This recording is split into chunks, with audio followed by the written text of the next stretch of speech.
Alla borde ha en mentor. Ja.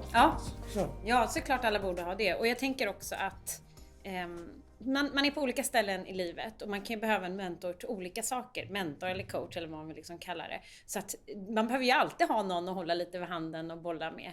Så att absolut, det är klart att alla kan behöva en. Om man jämför med en PT så skulle jag ju välja en PT som jag vill träna det här specifikt eller jag behöver bli starkare på det här sättet. Ja, då letar jag efter en PT som kan hjälpa mig att utveckla min fysik på det sättet. Och på samma sätt i mentorskapet, ja men det är det här som jag vill, det här är syftet med varför jag vill ha en mentor. Då är det ju sån typ av mentor jag ska leta efter.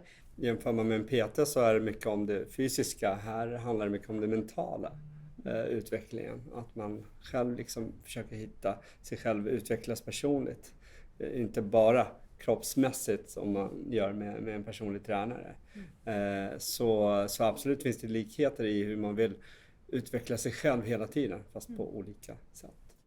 Vem är det som driver mentorskapet framåt? Alltså, jag tänker på målbilder och vad man diskuterar. Det finns säkert frågor som är aktuella just nu att diskutera. Men det kanske finns också frågor som är mer långsiktiga. Du som adept, hur driver du de här frågorna? Ja, men jag tror att det är viktigt ändå liksom att den här tiden man har tillsammans med mentorn handlar ju om att utveckla mig eller det jag jobbar med som adept. Så att det är klart att det måste drivas och ägas av mig. Det ska ju även förändringen göra som den ska resultera i. Nej, för mig är det otroligt viktigt att förbereda mig inför mötet. Och det gör jag oftast genom att liksom jag lyfter upp frågor som jag skriver ner inför mötet för att göra mötet så effektivt som möjligt också. För respekt för mentorns tid men också min egen tid. Att kunna planera och säkerställa att man är på plats. Och självklart kan ju situationer uppstå där man kanske inte kommer i tid eller inte har haft tid att förbereda sig. Men det får inte vara något kontinuerligt för då kommer inte mentorskapet fungera så bra, samarbetet. Det är ju jag som har bestämt mig för att jag vill ha en mentor av någon specifik anledning. Och det är ju viktigt att jag vet vad jag vill ha ut av det, även om jag inte vet exakt hur det kommer se ut. Och då tror jag också så här att känner jag i ett mentorskap att så här, nej men jag vill ha lite mer såna här frågor åt det här hållet. Då är det ju jätteviktigt att vara transparent och prata med min mentor och säga så här, kan du hjälpa mig med det här och det här? Så att jag tror att ha en sån dialog åt båda håll är väldigt bra.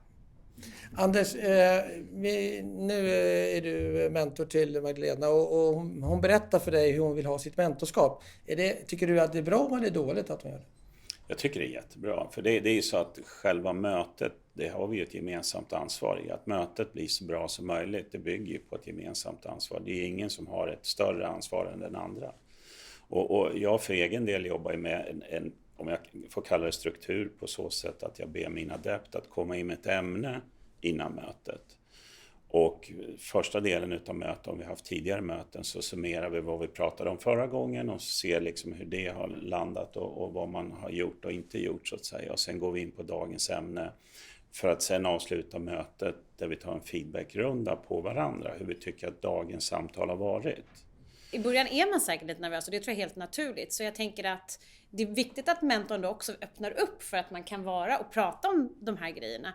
Och så som adept om man är första gången så kanske man inte heller riktigt vet vad man tycker om eller hur man vill ha det eller liksom vilka frågor man vill prata om.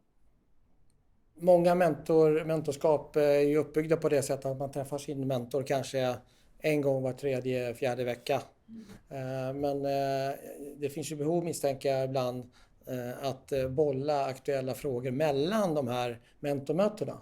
Ja, men det händer ju såklart allt som oftast att man hamnar i de situationerna i sitt yrkesliv på olika sätt.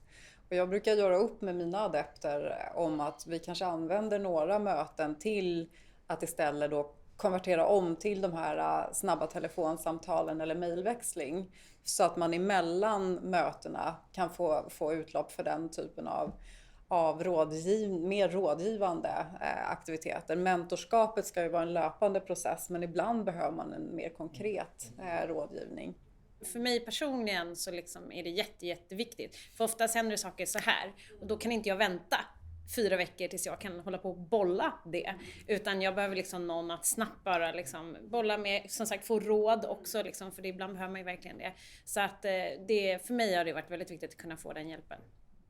Man ska inte vara rädd för att kontakta mentorn. Sen tycker jag att det är viktigt att mentorn också talar om lite spelreglerna. Ja, men då får vi förhålla oss till det här istället. Göra någon ändring i hur man har satt upp mötena.